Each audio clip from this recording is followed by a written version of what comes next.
This podcast is intended and contains general information on financial strategies, investments, and products only.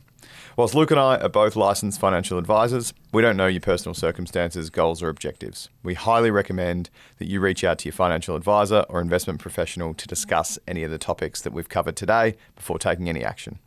Our full disclosure, copies of our financial services guide, and additional information about Seneca Financial Solutions and Bold Wealth can be found in the show notes.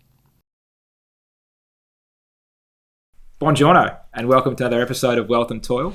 My name is Luke Laretive, and I'm here with my podcast partner in crime. Hopefully not too much crime while I've been away and you've been behaving yourself, Dylan Pargiter-Green, DPG. How are you, mate? Howdy, partner. We've had a few weeks away. Ciao, Dill. Ciao. Ciao. No, we've had a few weeks away.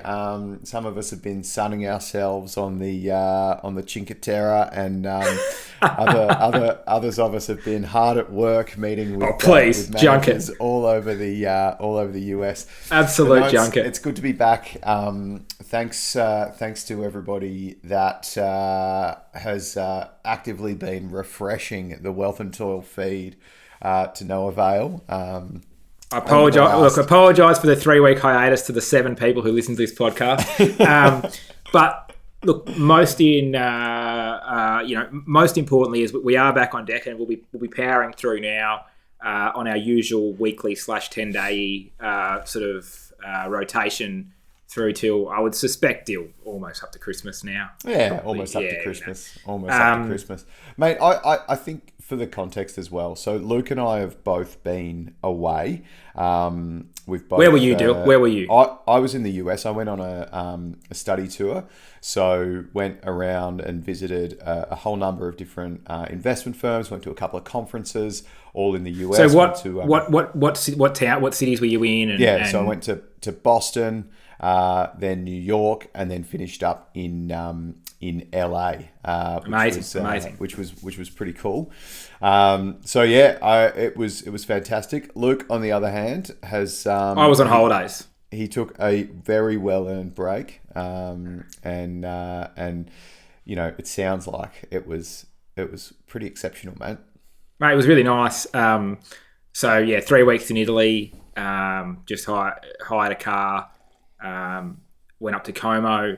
Went over to we sort of travelled with friends at different stages and on our own at different stages, just Claire and I. But essentially went up to Como, then over to the wine region in Piedmont, and very nice. Drank a lot of Nebbiolo, and then shot across. Did you send a case down? Mate, you can't actually do it with the VAT and the tax. I managed to sneak 4 bottles back with me, but and I might crack on one of those next time I see you, Dill. But it's not worth it, to be honest. So went over to Bologna, and then back across Italy again over to Isola d'Elba, which is like an island off the coast in the Med, and then back to Tuscany, and then down to Rome and home. But look, really good trip. Well needed holiday. I'd been running pretty hard for the last 6 or so months, and certainly needed a break. Had staff on mat leave and sort of been covering a couple of jobs, pretty much for the last 12 months in one way, shape or form. So really really needed the break, and first time I've really had a Europe holiday since COVID. So definitely enjoyed getting over there again, and Claire and I had a really nice time. But like, sort of, one of the great things I find about going away is I'm always so grateful to come home, and very grateful for our little life we've got here. The Torquay Melbourne setup, and people I work with, and my job, and all the things that go on with sort of living here. I just think it's as much as I love traveling, it's always so nice to come home. Oh, absolutely. I couldn't wait. I absolutely couldn't wait. Sleeping in my own bed, on my own pillow, with Fee and my dog. Not that she is allowed on the bed because she's enormous, and we don't have. We're talking about the dog here, not Fee, by the way. That's right. Just for context. Fee, I'm fairly sure doesn't listen to this podcast. But if she Claire's never listened to anything I've ever done. So she'll listen to you when you speak to her over the dinner table, mate. Exactly right. Not the only place.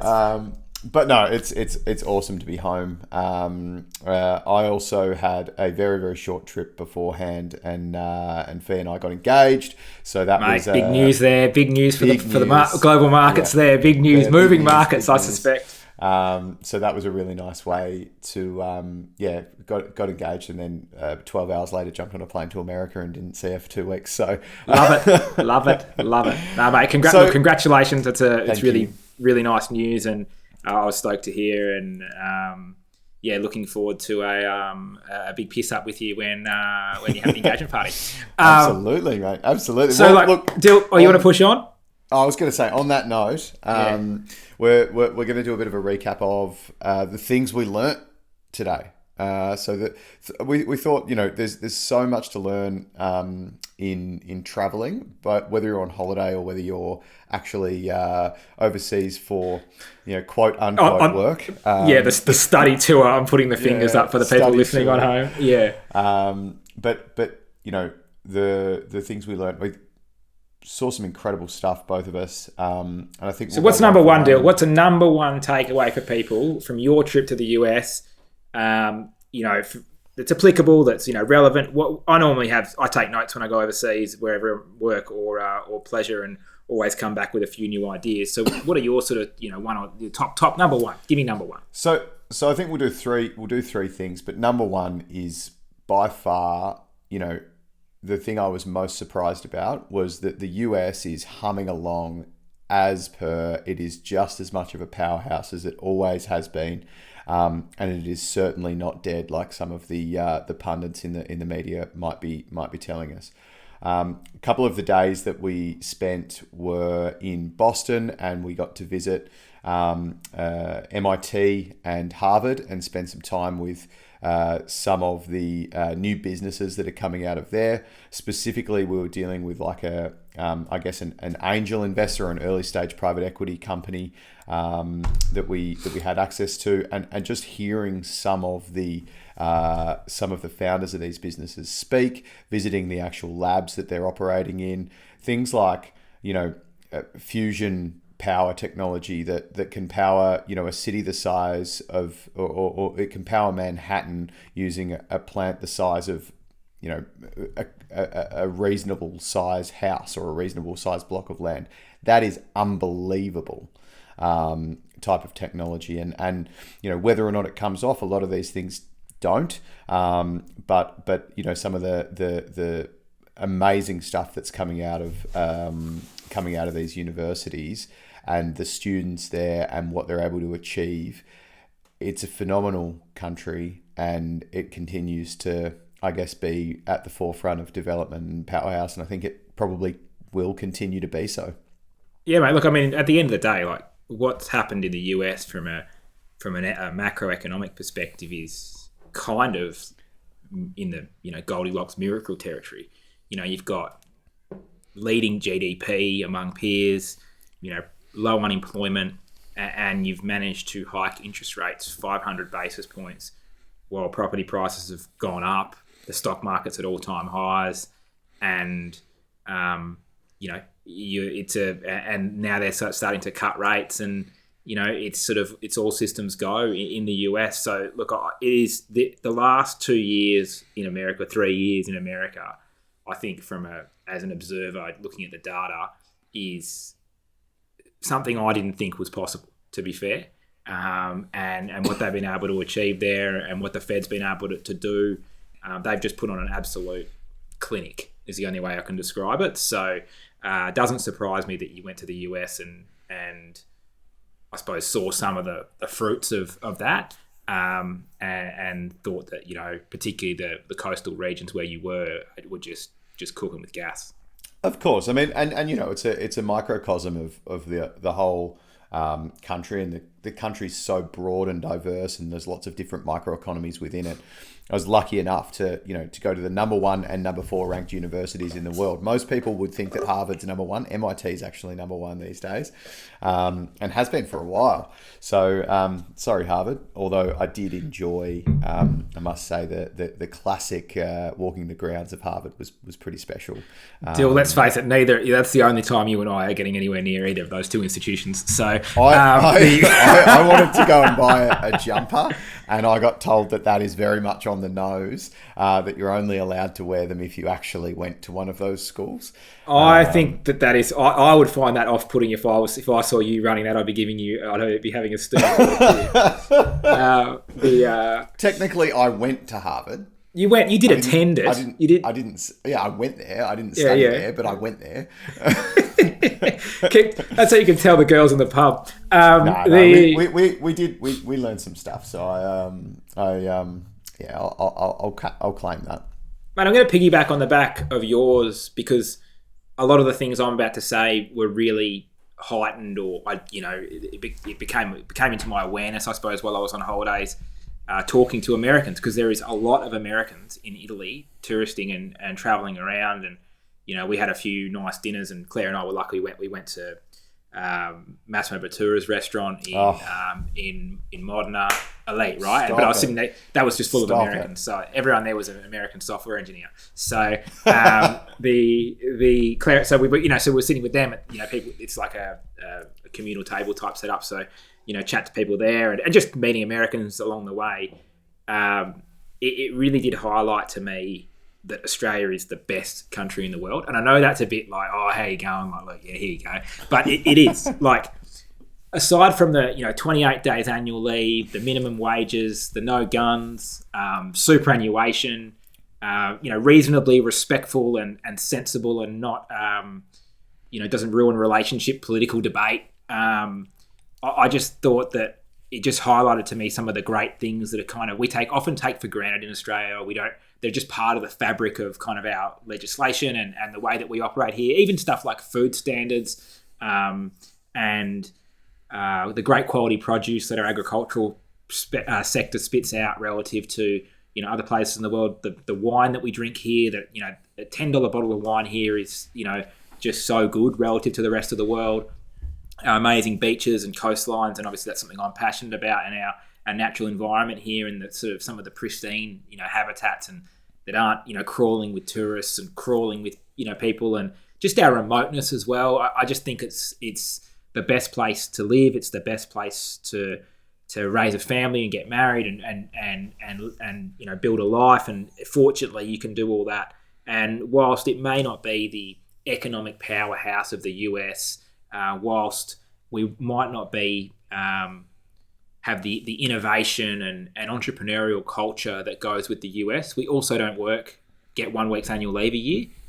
We also have fantastic protections for workers and for low income earners. We also have an amazing retirement savings system, and these are things that healthcare and all that stuff that we all know about. But these are all things that in one way or another can be seen to handbrake innovation and entrepreneurship and the free market.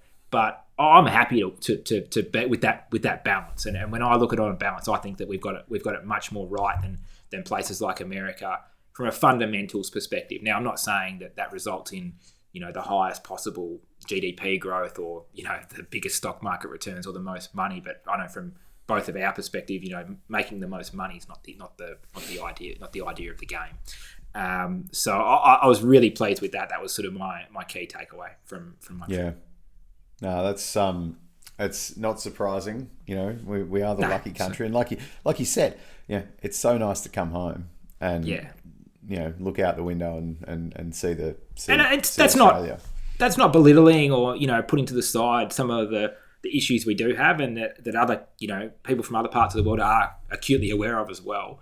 But certainly, in totality, on the aggregate, was really really pleased to come home and really proud to be an Australian travelling, and talk about some of the great things that go on here.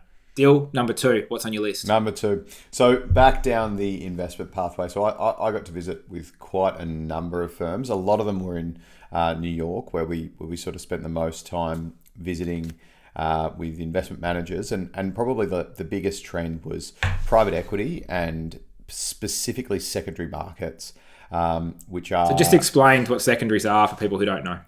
So secondary is effectively an opportunity for institutional and maybe now becoming more so wholesale investors who own private equity investments who have put a large amount of capital away in a long-term, long realization investment to sell out a portion of that investment or even potentially all of that investment to another party. Can I just help you with this definition just because I've got a simpler one?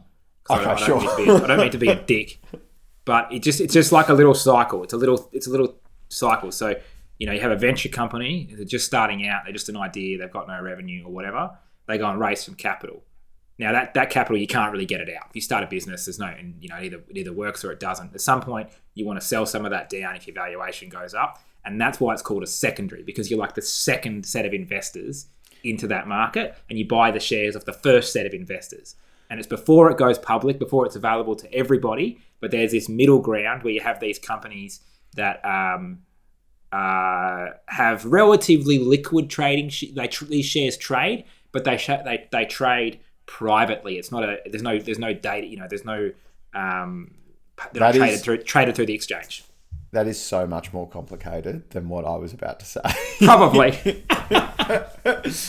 Effectively, it's an opportunity for some of these companies who are, have large amounts of money in their businesses to exercise some capital prior to listing in a public market, right? So why would they do that if they're going to list later and make more money?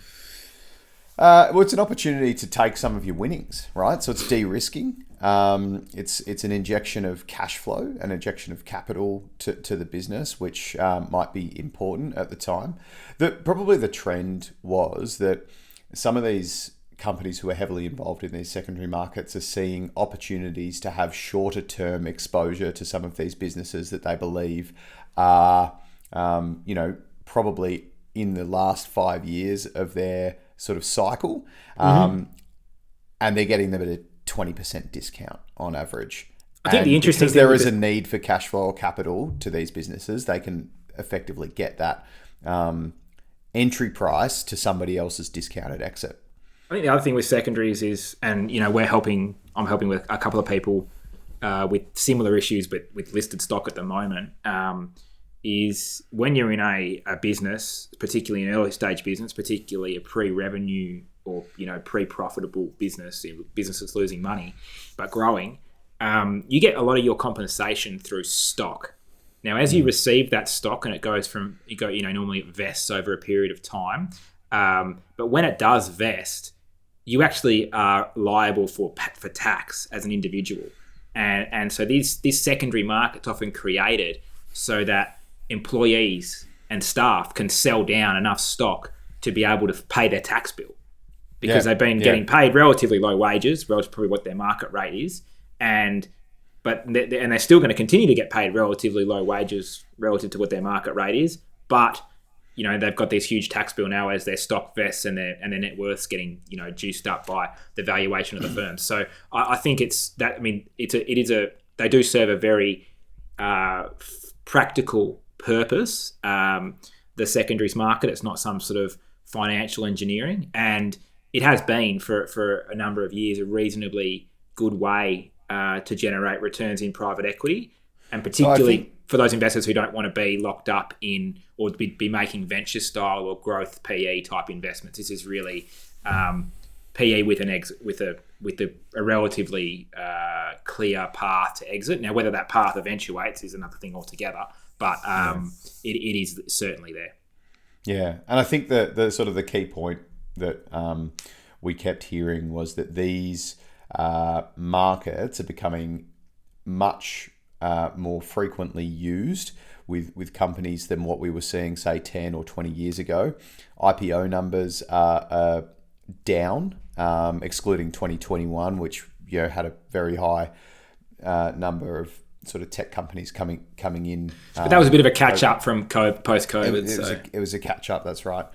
But IPOs in America are very expensive. They come with a lot of risk. There's probably statistically more failures in that space than there has been winners. Definitely. And people are sort of choosing to stay private, knowing that they can exit and realize their capital value through secondary markets.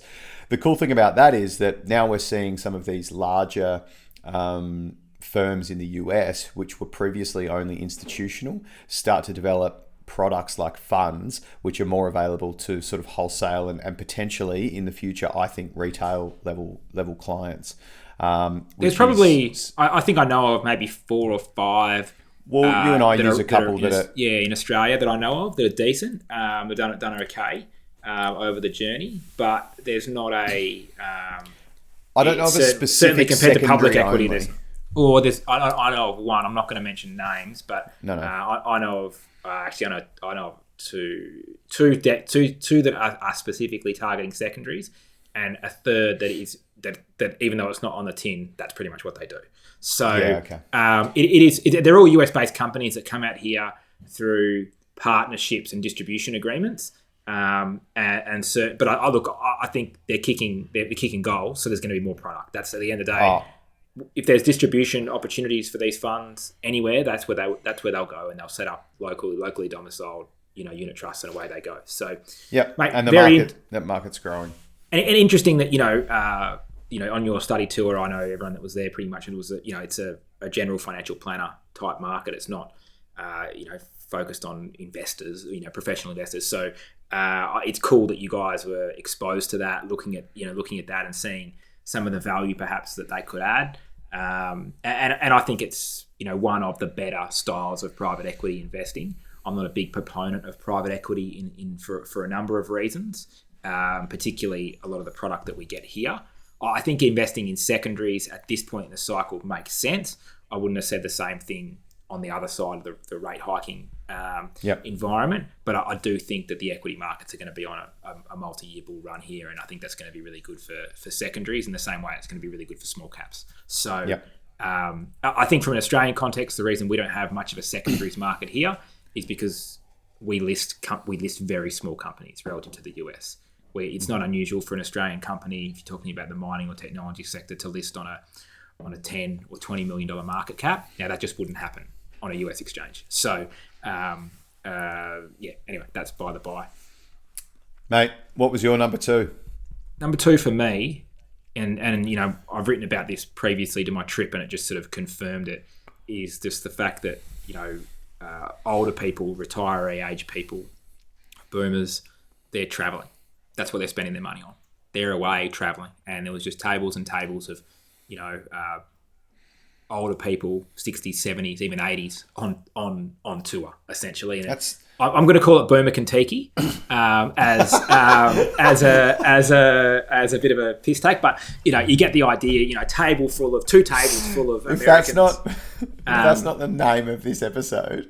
There's something wrong. Dill's study tour and Luke's Boomer Kentucky. Boomer Kentucky, right? So I think that trend of older people spending a large proportion of their disposable income on travel. I'm not saying it's a trend. I think it's accelerating. I think what they're doing, I saw them at all the places that I was going to, spending plenty of money. And I'll tell you what, it wasn't at some of the places I was going to, was young people.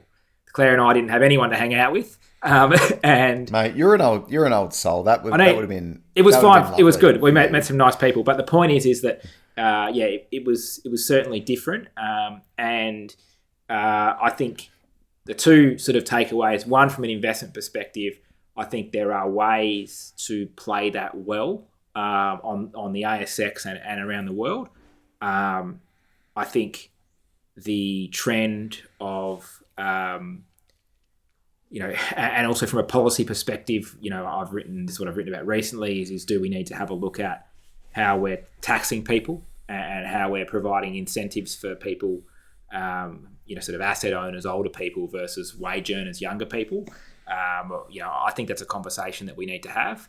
And I would also just, for me personally, is I want to spend more time and money traveling while I'm relatively fit and healthy. Watching a 70-year-old trying to get up and down the stairs in Italy, dragging their bag around Rome in the crowds.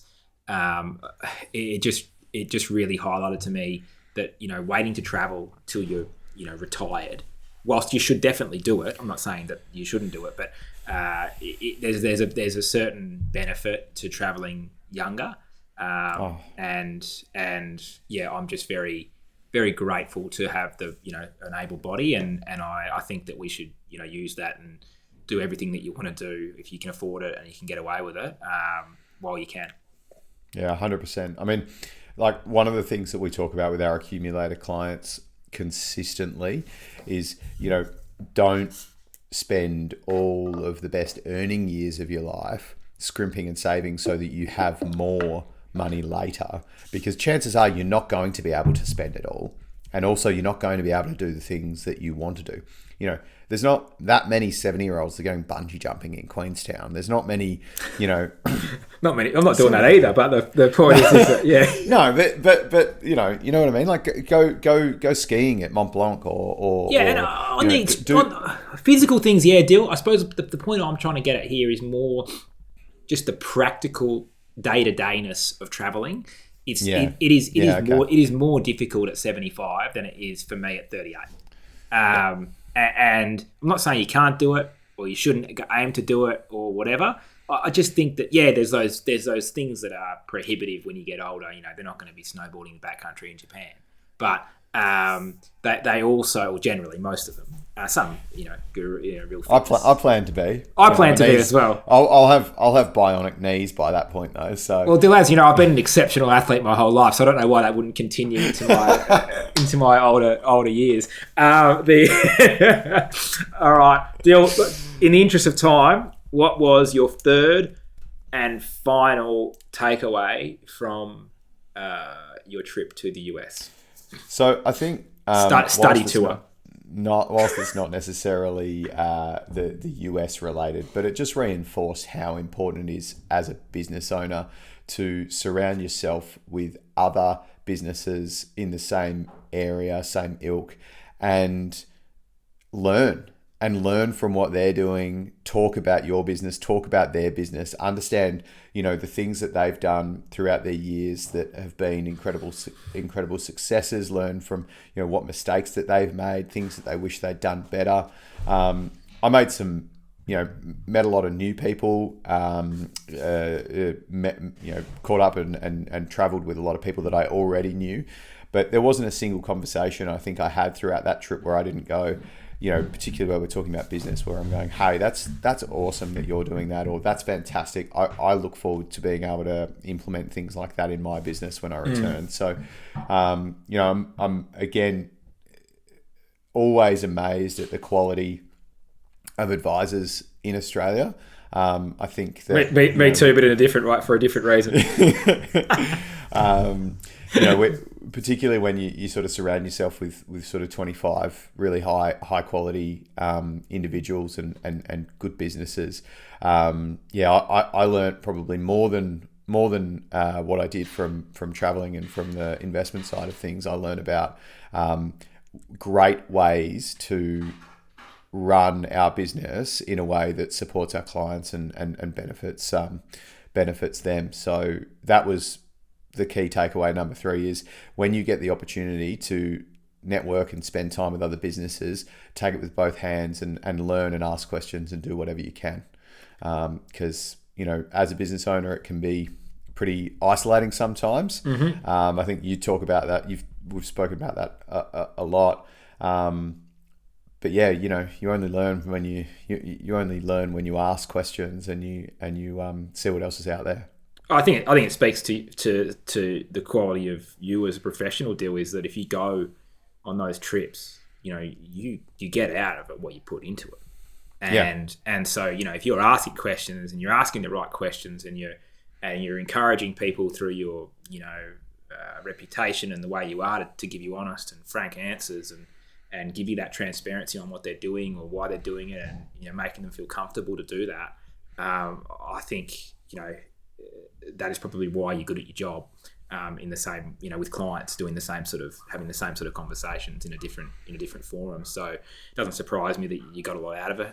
Doesn't surprise me that, you were able to build those networks and relationships such that you can get a lot out of it. So mate, it's fully what I could fully expect you. But like I said, it's probably part of why we do what we do here. That's why we do what we do. Yeah, as much as we get together to do this, to promote our businesses and promote ourselves as advisors, it's probably the 15, 20 minutes we have a chat before and after that as a scheduled sort of catch up is the nice bit about it. And not all the things that we talk about before and after are necessarily interesting for other people to listen to, but they're interesting for us about managing our business and our clients and what we're doing and how we're trying to grow. So yeah, I could totally see that. I think for me, mate, the final one for the day, and probably a bit more on the work front relative to my other two, is just having some time and space away from your portfolio. So, away from the markets, being able to think about stuff, one or two steps back from it, not being so engrossed in your daily return, your daily stock price moves, the news flow, the noise. I think when you spend, I'd say probably from my experience, sort of 5 or 6 months, I think every 5 or 6 months you need to get away from it for a bit. And I think you just get too engrossed, you get too close to it, whether it's you're doing well, you're not doing well, it's just you get too close to it to make your decision making deteriorates. And definitely for me, being away, a break, yes, but more importantly, for it makes you realise that some of the macro decisions you're making from an investment perspective, some of your theses that you've tested and are right, but maybe aren't working, or you don't feel good about at the moment. You kind of think, well, there's no reason to doubt those things. The price may not be reflective of where you are of your views, but the data supports what you're doing, and it's easy to do that when you're not looking at the price every day and getting swayed by the price. So I think that objectivity, that distance, has been really good for me, and certainly it's nice to come back and starting to see a few things start to work. I think it also just gives you some more, give you some. It's forced patience. You're away from the market for 4 weeks. You can't. It's hard to do stuff. So I think that was that was really good for me, and I think I've come back with a lot more. I wouldn't say confidence in what I was doing. I was always confident in what I was doing. I suppose I'm confident enough to ignore certain, to know, feel like I'm more capable of sorting through the weeds and the noise and just staying focused on what we do and what we do well and what works well and what we know works well. So, that was nice. At the end of the day, we know that the way in which you invest and you have a formula. It's based on maths and fundamentals of investments, and it's so easy when you're in that every day to start looking at little bits and pieces and sort of. Oh, particularly when things don't work, right? When you're like, absolutely, this should be working, but it's not working, and it's like, well, why isn't it working? Oh, well, it's because of fund flows from super or whatever, something that's out of your control that you can't deal with, completely out of your control. And it's like, well, So look, anyway, it's a bit of a long and nuanced conversation about the whys of it all, but I suppose the macro lesson here is if you're feeling a bit overwhelmed, if you're feeling a bit stressed, if you're feeling like what's been working for you hasn't been working for you in your business, or maybe even in your personal life, I don't know if I assume the same, is get away from it for a bit, take your eyes off it, focus on something else for a few weeks, and it gives you a chance to come back to it with a fresher set of eyes. And often you've probably been doing the right thing. You just haven't been patient enough a bit with it. You just haven't had the clear air to be able to feel positive about what you're doing. So I feel a lot more positive about what we're doing, and really pleased with the whole team as well. I think, can I add a fourth one, Dylan? It's a real fourth. Seneca does not need me to run anymore. Rewind 3 years ago, nice. Seneca needed me to do a lot of things. Apart from, client interaction, which people obviously will want to see me at different times, and a little bit of investment stuff. But even that, to be honest, we're pretty covered now. Like, if I got hit by a bus tomorrow, Seneca could run totally fine. So I was really pleased with the team. Good to know. Well, and how we're going. Yeah. everyone, just so you know, Luke's going to be on holidays for 350 days a year because I wish Seneca doesn't need him anymore. Look, I wish that was, I'm looking forward to that. No, you don't. No, you don't. There's a drive. There's a drive there. I know you too well. You're never going to ever stop. So I hope not. I hope not. I do enjoy what I do. 8.3 days out of 10. So I wouldn't say 9. I wouldn't say not quite 9, but it's a number between 8 and 9. 8.3 days out of 10, the market goes up. So probably correlates. Probably highly correlated. Mate, let's wrap. It's so good to see you. It's good to be back. Thanks again to all. I think Luke said all seven of you that listen, and for being patient while we're away. But good to be back. Look forward to next week's episode as well, and we'll see you in a couple of weeks in Melbourne. Yeah, man. I'll looking forward to seeing you face to face. Congrats again on the engagement, and thank you. And looking forward to the rest of the year and pushing on for the next few months. Mate, happy days. All right, take care. Chat soon. Bye. Bye.